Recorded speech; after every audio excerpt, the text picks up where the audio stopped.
那是初次遇見你，像在夢裏。星河從來都沒有終點，縱是默默數着那些碎片，有時想會浮現眼前。腦海中的故事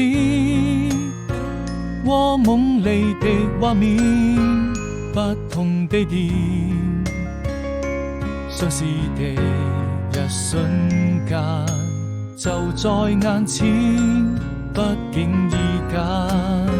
熟悉的容顏，